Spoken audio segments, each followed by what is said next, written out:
yourself and the House of Ideological Alliance, you have threatened Hamas and you said you were to come for Allah and you must hunt them down. We are here. Unpacks, where is your leader?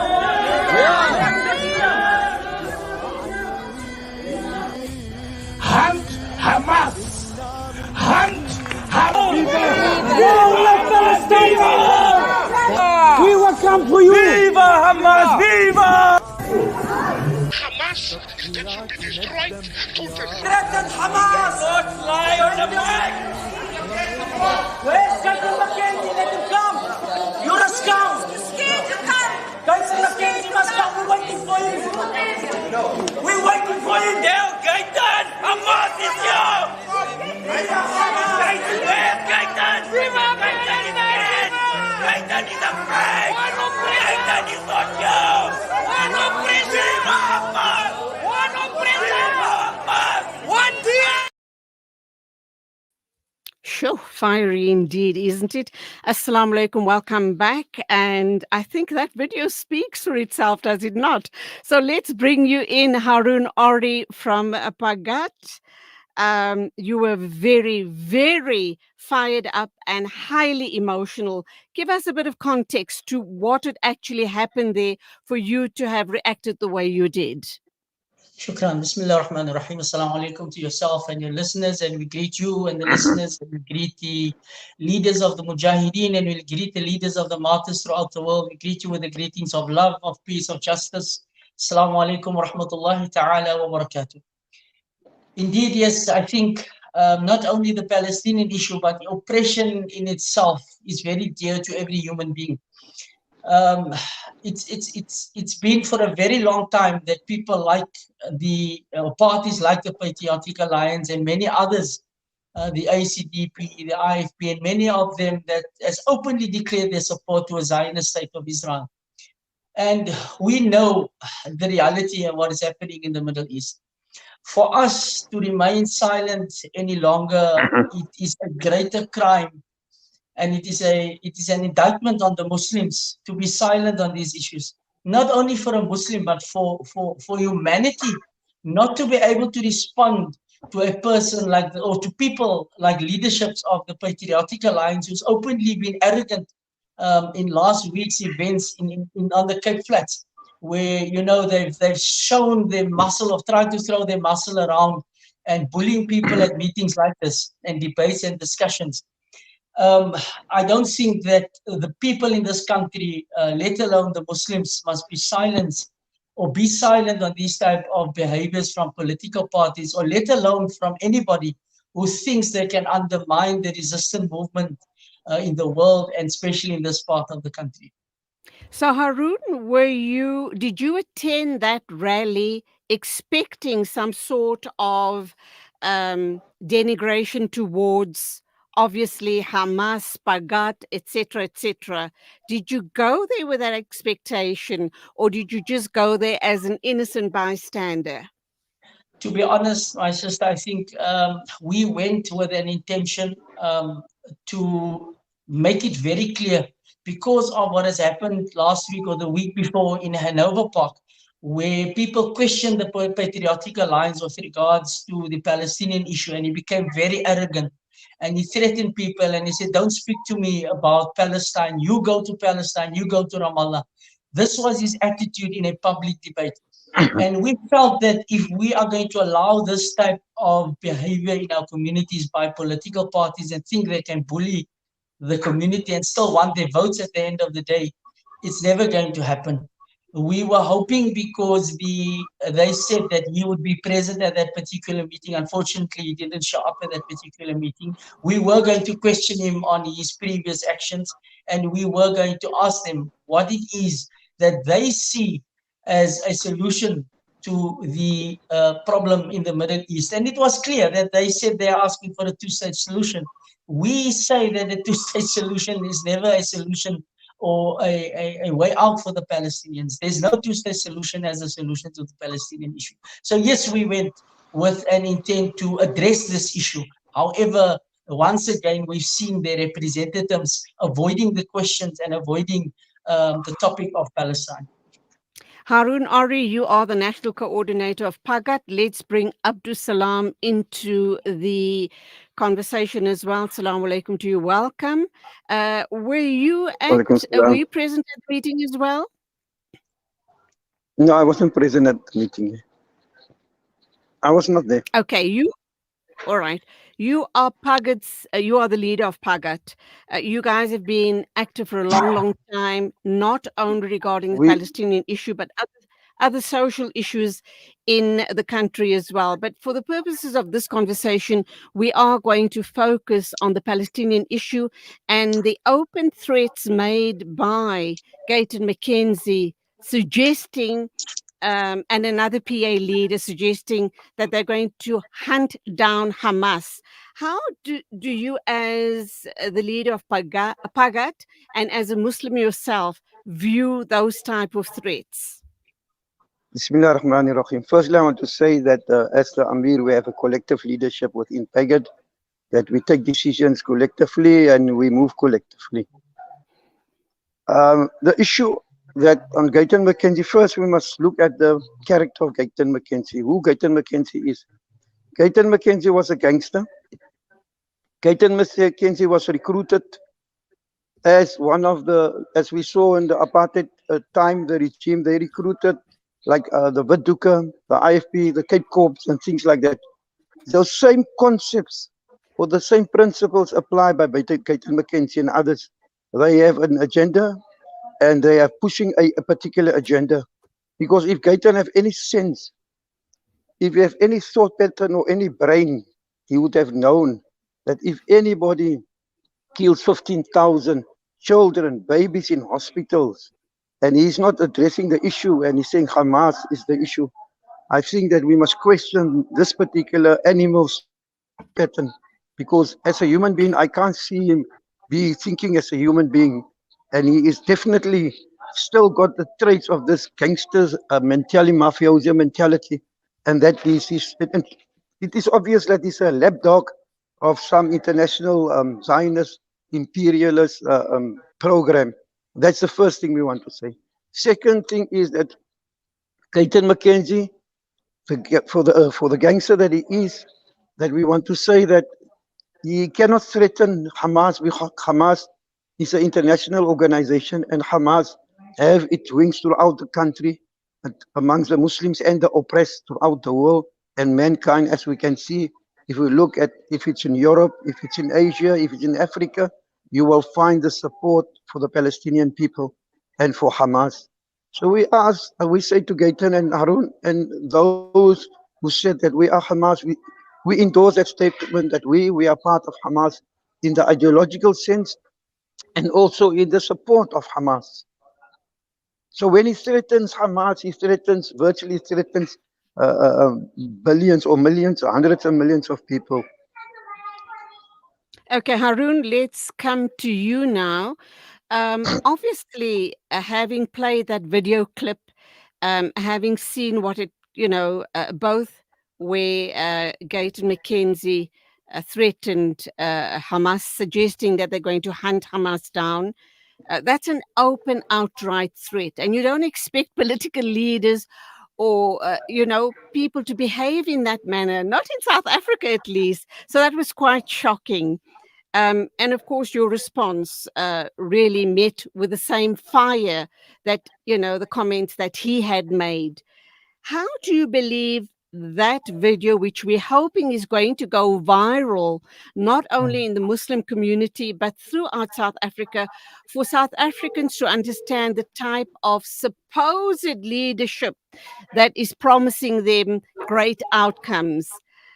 How do you think that is going to turn the Muslim vote in the upcoming elections? I think it's important not only the Patriotic Alliance, but we've challenged the DA at that particular meeting, and we said that we know very clearly that the DA is funded by Zionism and Zionist supporters. We say the same thing about the Patriotic Alliance, the ACDP, and many other political parties. I think everybody knows their names by now. It's important that people need to understand when people like Gayton McKenzie and where he comes from with his gangster mentality, and now finding himself in the arena of the Zionism and the capitalists of the world. We need people to understand that if people want to cast their votes to these particular people and parties, we will end up in an apartheid state. We will end up in a more oppressive state that we already find ourselves under the leadership of the DA and the ANC and many others. We are saying that people must take a conscious decision. There are good parties out there that is trying, and we're not going to promote any particular political party. But what we are saying is people need to seriously look, if this is the type of leadership they want, then they must ask themselves, what is the end result going to be? What is the product of this country going to be? Because it was clear that his aim and objective firstly, and if you look at many of the things that they've said, that we need to get rid of the illegal immigrants in this particular part of the world. We know there are bad elements within the illegal immigrants that are in this country, but there are good people amongst them. Do we say that we must export all of them, or does he have an ultimate or better agenda? Because we've seen people like political parties like the EFF challenging Gayton McKenzie in his role in the underworld and wanting to take over the drug trade. These are not fairy tales. This is the reality. He has known connections in the underworld and the drug trade in this country, and people need to know that. And if they're going to vote for the PA, we can only but tell you then you're only headed for disaster. So, Haroon, you've made a very dynamic statement there. You're talking about Gayton McKenzie's ties to the underworld and the drug trade. Do you not fear that he might want to sue you for having made those statements? He's going to ask for proof, perhaps. If he's smart enough, obviously, he would want to go ahead with some sort of legal action against you and Pagat. Your thoughts? Can I come in there, please? Okay, let Abdus-Salaam come in. Welcome back. But no, Haroon only mentioned that he made a reference to the utterance of Malema. So it's nothing wrong what Haroon said if he made an utterance of Malema. It's fine that the Gayton must do what he wants to do. But the one thing we want to bring very clear is that the mere fact that they are on the Zionist platforms, it's a big problem, because Zionism at the moment have killed many people, have bombed hospitals, churches, schools, refugee camps, water wells, churches, mosques. They have these animals. You can't call them human beings, and they know who to use, and they themselves, Zionism and imperialism, is using people like Gayton because they know that they are from the same cloth. They are cut from the same cloth because they are not. Their heart is not with the people. What they say on the political arena is for political gains and power. In reality, if there was any humanity in them, any humanity in them, all the children, the babies that was beheaded and killed, they would have said that Zionism is evil and Zionism must be destroyed and removed completely with its roots and everything out of the world, not only in Palestine. Everywhere you find Zionism, they must be beheaded in the ideological position. They must be taken out and they must be removed because they are the biggest problem in the world that we find today, where they upset countries with imperialism, America, Britain, France, and Europe. And what we also want to say that with the so-called Arab Muslim state, that Arab states today, part of these problems that we find in the world. Okay, point taken regarding Haroon having quoted Julius Malema there regarding Gayton McKenzie having connections with the underworld and the drug trade. And I think, and I say this tongue in cheek, I don't think Gayton McKenzie will mess with Julius Malema because he will come unstuck, will he not? Still sticking with you, Abdus-Salaam, still, with you on the platform. What are your thoughts regarding the upcoming elections? How do you believe the Muslim vote in the Western Cape is going to go? Because a while ago, maybe last year this time, or maybe even going further back, people were quite impressed with the DA simply because service delivery seemed to have been a success in the Western Cape. But let me hasten to add, that it seems that service delivery was only for the haves and not the have-nots. Because in ongoing discussions, we've heard that the poor people and the people on the Cape Flats were not getting service delivery. It's only the rich people that were getting top services. And with that in mind, people were clamoring to vote for the DA, thinking, well, if I keep the DA in power, at least I'll have electricity, running water, etc., etc., etc. Your thoughts? That's two questions. Firstly, I want to send my greetings from the land of Iraq. I'm in Iraq. So my Oh, salams to everyone. alhamdulillah. Alhamdulillah. First question is talking about the Muslim votes. I think it's by time the Muslims that realize that we have a massive power in the country where election is concerned. We need to consolidate our support as a unit and decide what we want to do with it. Because at the moment, the Muslims is voting for anybody and everybody. As long as you find them in the Cape Colored Congress, you find them even in Clayton McKenzie's party, you find them with DA, you find them all over the show. I believe the Muslims have an ideological position and they have a godly conscience and they have a godly response. And they need to come together and need to discuss this thing properly. And not only the Muslims, the believers as well and the oppressed. What is the way forward for us in this country?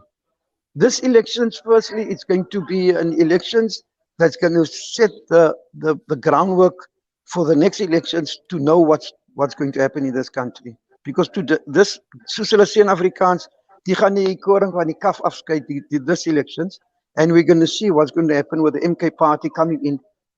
Nobody expected them to come in. They're going to play a bigger role in the sense in who's going to and what coalitions they're going to form. Second issue on the DA. We live in South Africa, in the Western Cape. You know, we had a lot of people in the other provinces say, no, vote for DA. Even the Muslims at that time. But they're not looking. They're looking at when they come to Cape Town, they're looking at the tourist position, Camsway, Cape Town, waterfront, Houtbaai, and things like that. Go to our areas, go to Kailicha, go to Nova Park. You will find the sewage pipes and the water and people. It's filthy. People is living in squalor. So when we speak about when we speak about the DA, then we must look at this. Don't look at the waterfront and Cape Town station and these things, because our country is much and our province is much bigger. And if you look at water and electricity, DA have put on the electricity tariffs another 13-18% supply, water supply on it. So that is another problem. People think the rich is speaking one language and the oppressed is speaking another language. So this is our problem, and the problem that we find with the so-called, in brackets, colored votes for the DA. This is the thing that comes on prior to apartheid and after apartheid. We were brainwashed. Our people were brainwashed that the DA is better, white is better, and they got a love for so-called whites in brackets, and they have a dislike for the oppressed and the indigenous people of this country. We were educated like this. We need to restructure this whole thing and re-educate our people that what the DA and apartheid and the capitalists have done to our people, not only in South Africa, but in the world. If you look at Iraq and you go there, you will see still, when America left, they left, you will find people that still have that mentality of Americanism that they left behind with the destruction and the thought pattern. And people need to be re-educated of what's happening. And we're sitting with the same problem in South Africa. Our people don't want to understand. The so-called colored people is adamant, the love that they have for the white man. It is amazing, but they don't have the same love for the oppressed and the African masses that's living with them. And that is they were part of the indigenous people of this country. And therefore we need to ask the Muslims people that have voted so long for the DA, and we have warned them for the struggle from Palestine. It's not only from October, November last year. The struggle is 1948 and before that. Yet they have voted while Zionism was killing our people. Yet they have voted. They didn't have a conscience. We ask them to re-look in their hearts and to look what they're going to do this election. Shukran. Thank you indeed for your very deep insights on that matter. We're going to wrap up now with you, Haroon Orrie. Your thoughts on and summarizing everything that we've covered this morning on the show. Pagat, your role going forward, the upcoming elections, what does the outlook look? What's the outlook as far as you're concerned? Also, how are these smaller parties going to dilute the vote? And what are the coalitions in your mind? What are the coalitions going to look like? And I think the rest of the Muslim community in South Africa kinds of turns their attention to the Western Cape simply because of the number of Muslims in that part of the country. So how's your thinking around all of these issues? Inshallah, bismillah. I think I'll first share the sentiments that our leader Abdus-Salaam has said, that people need to seriously look at their heart and where they will vote this time around. They need to ask their conscience is what it is that they want for the future of themselves, their children, and the country at large. And we need to look at the coalition issue is going to happen. The smaller parties was brought about by imperialists and capitalists, so they can divide the votes, so they can form coalitions and still stay in power. That is the reality of what is happening out there. Thirdly, on the last issue, we want to say to people on the question of the threat, and should Gayton McKenzie feel that he wants to take this matter further, I just feel I need to respond, is that we have always said as Pagat, we speak without any fear or favor for any political party or anybody in this country. If Allah has given and God has given us the right to speak about oppression and against oppression and for the oppressed masses in the world, we will continue doing that. As Pagat, we will not remain silent or be threatened by any Inshallah. political party, any gangster, any drug dealer, corrupt business people in this country that think that their money can threaten us. We say that our trust is in Allah. If the Mujahideen could threaten the Arab states, we are saying that we support them. We will continue supporting the Mujahideen throughout the world. And we are asking that people make dua for us and that we find ourselves on the global axis of resistance in this country. And people might find it hard to believe, but the reality is that we are being oppressed in this country, in a democracy or a so-called democracy in this country. Subhanallah. Haroon Orrie, National Coordinator of Pagat, and of course, Abdus-Salaam Ebrahim. You are speaking to us all the way from Iraq. You are, of course, the founder of Pagat. I'm looking forward to having lots more conversations with you guys post the elections. I think there's so much to unpack. So I look forward to that. In the meantime, Allah be with you and be with the rest of our Ummah, inshallah. Jazakallah so very much for your time. Assalamu alaikum. Keep us in your du'as, inshallah. The time is exactly 9:15. We've overrun, but that was such an important discussion. There was just no ways we could cut it short. I think it was power-packed, powerful, and I do hope you've kind of got an understanding and an insight as to how politics is going to play up and play out in the upcoming elections. Stay with us. Lots more coming your way this Monday morning with me, Julie Ali, on News and Views on Salaam Media.